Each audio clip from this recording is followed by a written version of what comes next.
Good evening. We are back at it, and I would like to officially introduce all of you to the King's Court studio. Yes, it is done. It is all dialed in, industry standard audio. We will not have any issues anymore. It's the reason we did not have a pregame show before the last game, but it's the Kings, it's the Clippers. It's a big one. It's a big one. The Kings, and I think they come into this one with some good confidence. I really do. So we'll see what they do. I just tell you, it always falls into place for this team, no matter what's going on their end, right? No matter if their side of the street's cleaned, they're always catching luck, and they've caught some luck here. No Kawhi Leonard tonight. We'll talk about that, how that will affect things. The Kings, the 9 seed, it's a little bit tough. Welcome to the pregame show on If You Don't Like That. 2, 1, go. Sacramento miscue. Carter, stolen by Williams. And look at this. Oh, you don't like that. You don't like NBA basketball. Fox, goodbye. Oh, if you don't like that, you don't like NBA basketball. The exclamation point from De'Aaron Fox. Oh, if you don't like that, you don't like NBA basketball. Boy, that's an ESPN highlight right there. Whoa. Carlson comes in. How about this? Holy moly, Jim Bob Foley. That is a major league smush. Hey, welcome back into the If You Don't Like That. Well, no, excuse me, the King's Court Studios. Yes, this is the new studio I've been talking about for a while. So very, very happy to be all moved in. Got some new cool features we're going to be doing and dealing with, but who cares about that? Let's talk Kings. Let's talk Clippers. A lot of talk about this team having to collaborate, this team having to do it together, the mindset, they have to be on the same page. Mike Brown talked about it. De'Aaron Fox talked about it. Harrison Barnes talked about it. So I think tonight's going to be a good evening for them to show it. And if the Clippers were going to be missing one guy, Kawhi is the one that I would pick. Some would argue me they'd want to see Paul George is the one out, but I know all too well what Kawhi Leonard can do. Walt, good evening, my friend. Ash. Hey, Ash, are you on Twitter? Just out of curiosity, I've got an idea, Ash, and I want to run it by you. And I was trying to find you, couldn't find you. So give me some way to find you, Ash. You know how to find me on Twitter. Zakara, what up? Lakers won. Yeah.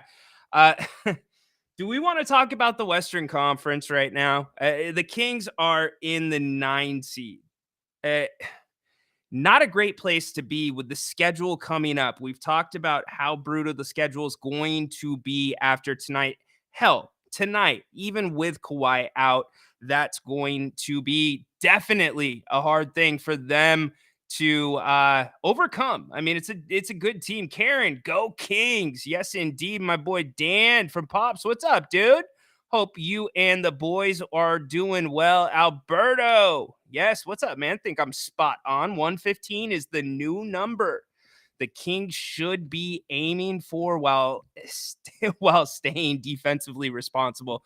Yeah, you don't worry too much about the defense right now. I don't think you do. I don't think it changes a ton with Malik Monk out. Sure, he's a hustler, but the guys that really kind of turn the season around, for instance, we want to talk about some crazy numbers. So the current starting lineup, and I didn't do the work on this. I forget who did it. So credit to you. I saw it on Twitter, whoever you are.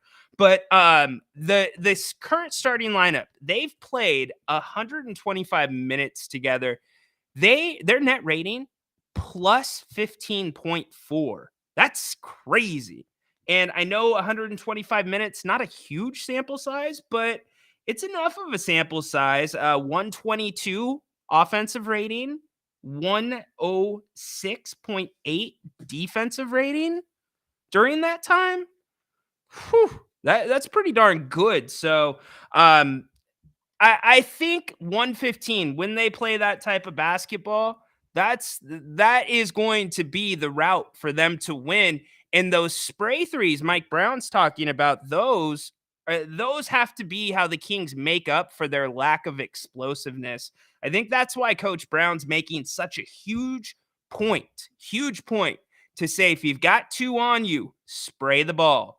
If you've got anybody crashing down or you get the impression they're coming down, look a play ahead. He's looking for that. In fact, Coach Brown, just after practice yesterday. It was beautiful. We have to play that way. We don't have a lot of guys that just going, hey, go ahead and go get it. We have to have great spacing, great body movement, great ball movement. He's talking about ball movement. Hopefully you guys heard that. It was a little bit light on my end. But he's talking about how the ball just has to move, and it does. Harrison Barnes really elaborated on that. So De'Aaron Fox, to me, is the key for that. He doesn't need to have 10 assists, but I think he needs to be right about 8 or more going forward because he's the one that's going to facilitate those looks for Harrison Barnes. And don't forget, De'Aaron Fox, he made a point of this too, and he brings up a damn good point. He's been playing a lot of off ball the last 2 years with Domas predominantly having the offense run through him. So is it De'Aaron's first choice? Probably not. And he's even kind of made that clear. But he is giving them a route, or he's giving them away, gave them more last game to get the other guys involved. That's what this team needs. So let's get some more of your comments. Got some questions about the new theme song. Looking forward to that, Ash. Hate the Clippers more than the LSU women's team. Well, Matthew, no politics on the King's Court. All right. You know what? This is the King's Court. Whatever. What up, Ryan? Good chance tonight for the Kings. I agree. Flores, I think this is a good game for them. I think this is one of those ones. There's 2 games specifically, and Grant mentioned one of them, the New York game on Thursday. I think the Kings could pull that one out depending on the circumstances and who's playing, because New York's lineup changes a lot, just like the Clippers. Why? Out.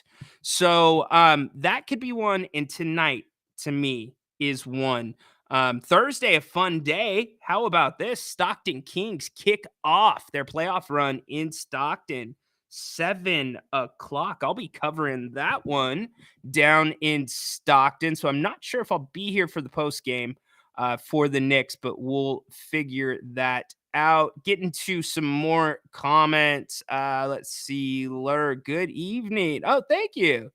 You're a Mavs fan. Very good. Hey, Lur, you guys are streaking right now. I am really impressed with what you're doing. I am. And if you guys take care of the ball the way that you have and you can stay healthy, watch the hell out, because the Mavs style of basketball translates to the postseason. And this postseason is wide open. I've said that so many times. Like, there's not a favorite in the Western Conference. Legitimately, 1 through 10. Maybe if the Kings fall out of 1 through 10, I think could make a little bit of a run, much different than other years. Cannot have the Kings versus Warriors for 0-10. Let's see. That would mean 1 and done for my 2 favorite teams. Yeah, I know. Hey, you know what? This is really a case of you need to make sure you make the play-in first. Your Kings are 9th right now. 9th. And I know the Warriors have been floating around that 9, 10, sometimes 8. In the West. But here's what I'll tell you, Jeff. The Warriors have played a lot of close games this year and lost a lot of close games. So you have Steph Curry. You can't count him out. You absolutely can't. And Lur, I want to go back to you really quick. Your team got screwed. If you guys didn't know this, Dallas is in Golden State tonight because of the game that was missed earlier in the season. They had to remember Golden State, one of their coaches passed away tragically, and suddenly they canceled that game. Well, Dallas was just here. How many days off did they have in Sacramento? 2 or 3? Dallas played the Warriors once, had to fly home to play Houston, and then flew back to the West Coast for today. That's rough. That's really rough. No way to cut that up. Adam, what up? Let's light it up. Also, WrestleMania is pinned up. Yes, it is.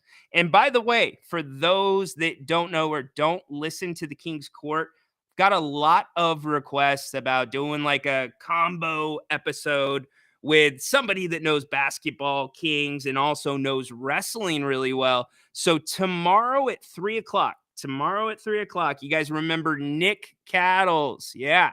My buddy Nick used to host here in Sacramento. He had to move back to the East Coast. Anyways, we are going to fantasy book the big matches for WrestleMania. But here's the Kings and basketball tie-in.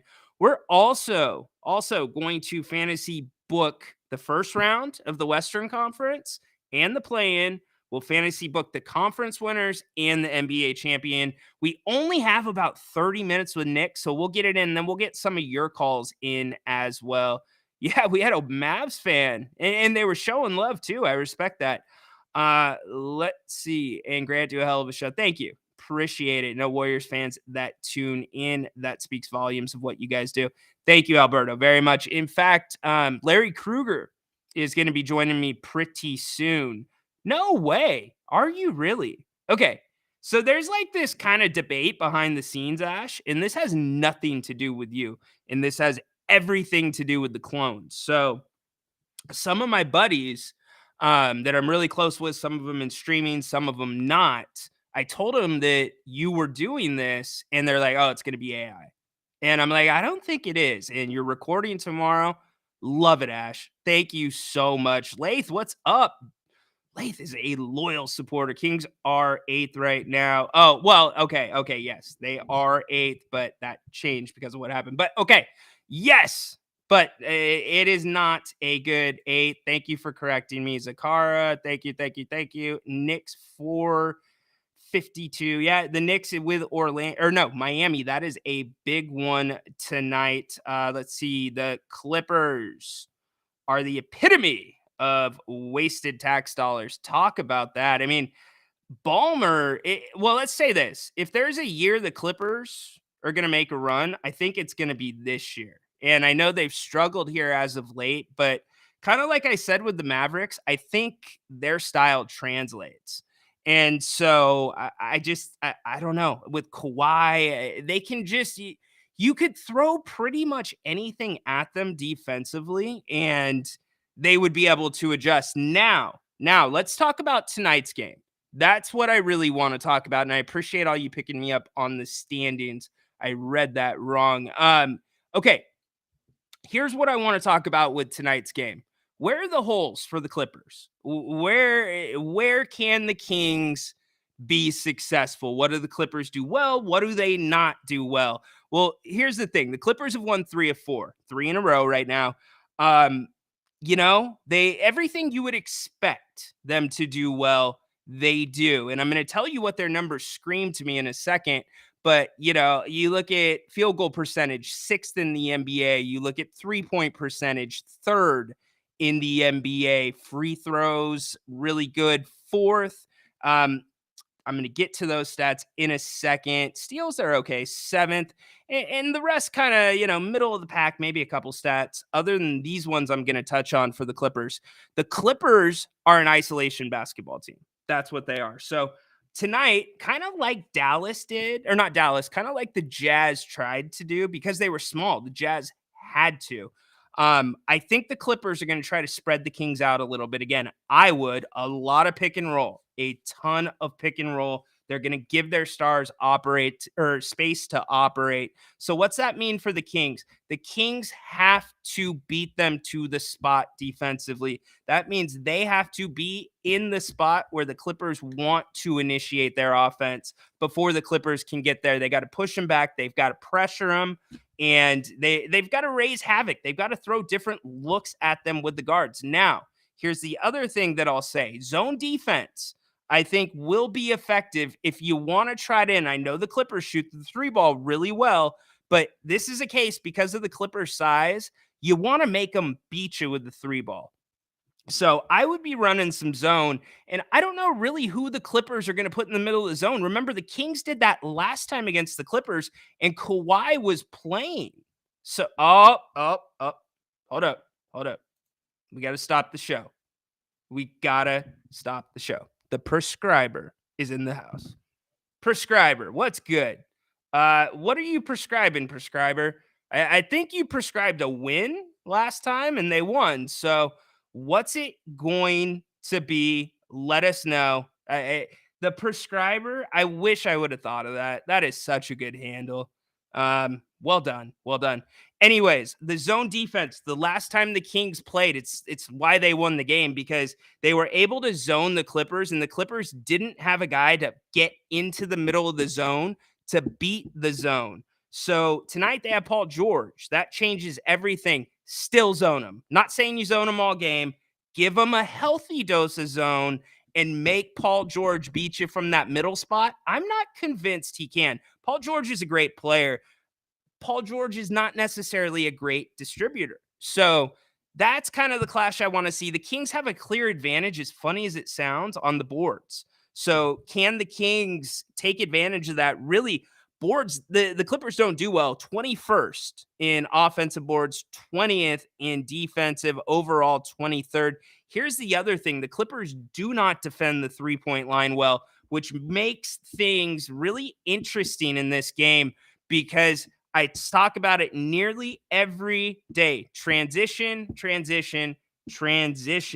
Can the Kings win the transition game offensively and defensively? Last game, they beat the Jazz, but they didn't win the transition game. So this is a game where I firmly believe you don't win that, you do not win tonight against the Clippers. And that's where the sprays come in. That's where, if the guards get ahead, they get to the paint, kick back out, vice versa.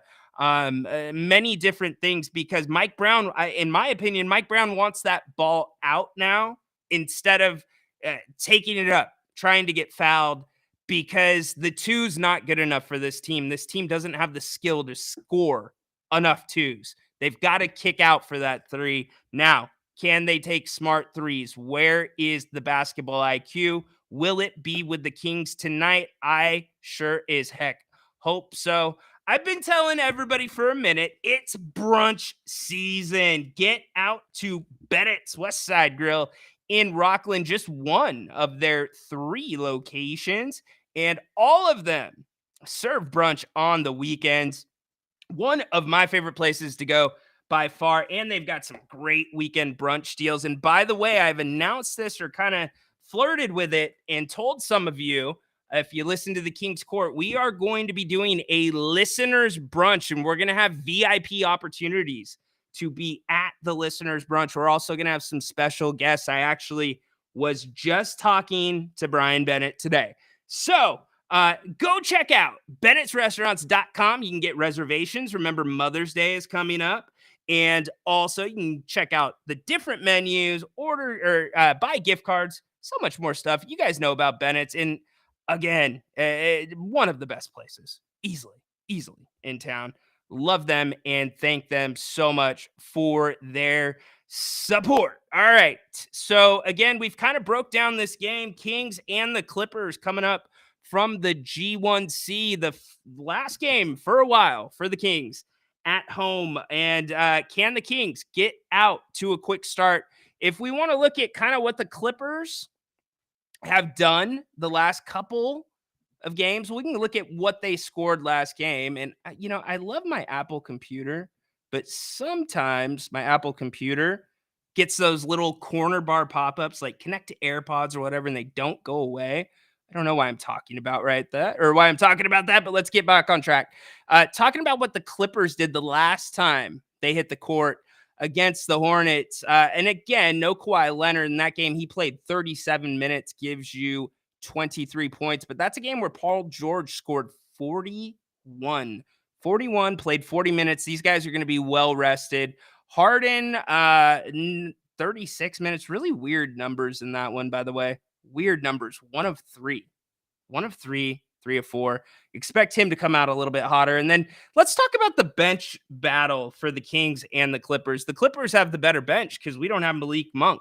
Remember, Malik Monk has scored over 2/3 of the Kings bench points this season. Or no, not 2/3. Excuse me. The Kings bench had scored 15. It was just over 1,500. Malik was just over about 1,000 or 1,100. So that tells you how valuable he is. So again, I think there's those landmark stats we look at for the Kings. If they're going to win a game, they have to at least be in that ballpark.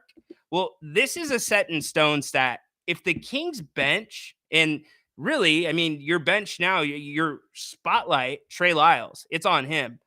You're hoping that he can be that wild card. Certainly, Sasha Vezenkov as they start to get back into the flow more. But if your bench, Sacramento, can outscore your opponent's bench, you're going to be okay. And so that's what you're looking for here. If you're a Kings fan and you're the Kings, you are just going game by game by game and just building on it. I told Grant on the last post-game show, if I was Mike Brown and I wouldn't even tell the guys where we were going. I would just throw them into the plane, get them to the city, and then we can talk about it. Yeah, we're hoping Sasha can get hot too. And Matthew, it's a key. It's a key. And also offensively, it's a key. I don't want to see. Here's the thing. Harrison Barnes has won a championship in this league. Harrison Barnes is a veteran in this league, right? So I don't want to see Harrison being passive if he's not getting looks from De'Aaron or whoever else it may be. I want Harrison to demand the ball. Same thing with Keegan, because they're that important to what this Kings team has to do to be able to pull this one out. No, I don't agree. Look, I know Lucas, we can go over the stats. I don't agree. You don't. I get Dallas has gotten hot at the end of the season. I think it's SGA. I don't see how it can't be SGA. But let me know your guys' thoughts. Would Luca the Scagoat say Kyrie? Okay. All right. Enough with that. Keys to the game, Karen. Yes, the first key is second opportunities. The Kings cannot allow second opportunities to the Clippers. The Clippers are one of they're in the bottom third of the league in rebounding. Again, 20th in let me give that to you just right. So there's no miscommunication. 20th in defensive rebounding, 23rd in offensive rebounding. So the Kings are really good at keeping teams sometimes, or the Kings are good at offensive rebounding, and teams have a hard time keeping them off the glass. So if the Clippers are having success there, that's a problem. Second key, be the first team to 100 points. The Kings have to get to 100 points first. Third key, De'Aaron Fox. De'Aaron Fox, this is the new balance that I think is best for this offense that and again, we're only a game into this without Malik Monk, but I want to see at most a 50 and 50% balance between De'Aaron Fox's 2-point field goals and 3-point field goals. I would actually favor a 60-40 balance. Hell, 70-30 in favor of the twos over the threes would also be okay with me. But in addition to that, De'Aaron Fox needs to have 8 assists or more for the Kings to win this game tonight. And then the last thing, the Kings absolutely have to be able to shoot a good clip from beyond the arc and win the transition game. They do all that, they will win this game. Transition, I'm telling you, Karen, watch the transition points. It is a very good indicator of what this team does. And I'm going to leave you guys with this. So 2 games ago, when the Kings played the Mavericks, that third quarter, the second game against the Mavericks, the third quarter is where it fell apart. Hey, thanks, Mark. Appreciate it. Really appreciate it. The third quarter is where it fell apart, right? And the Kings didn't play particularly bad in the third quarter. They actually played well defensively. It was their best quarter of that game, but offensively, it was a mess. I'm not going to go over the numbers. You know it. Well, last game against the Jazz, you guys know I track possessions. Look, I am really weird about this. I track possessions, though. So 58-58, third quarter, okay? I'm going to read you off the possessions for Utah, and this is what the Kings did defensively against Utah. Turnover, miss two, offensive rebound leads to a bucket, miss two, turnover, and then finally they hit a three. Okay. That was what the Kings did to the Jazz defensively. They had two different spans, I believe 3 and 4 stops in a row. Now this is conversely, during this same time, the Kings were playing great defense. Here was the Kings offense. 3. And then there's a timeout, 67-58. So you go on a 9-0 run there. Kings come out of the timeout. 2, 3, 2, turnover, 2. Let's see, turnover, and then 3. That's where the game was won. So if the Kings string together stops, if the Kings can string together 3, 4, 5 stops, they have to take advantage on offense. It's all the things you know. But hey, thank you so much for being here on the pregame show. Don't forget Jerry Reynolds right here at halftime. Can't wait for that. Grant will be here at halftime. And then Grant and I will wrap everything up. Thank you to all of you who have checked in. Ash, thank you. Can't wait to get that recording.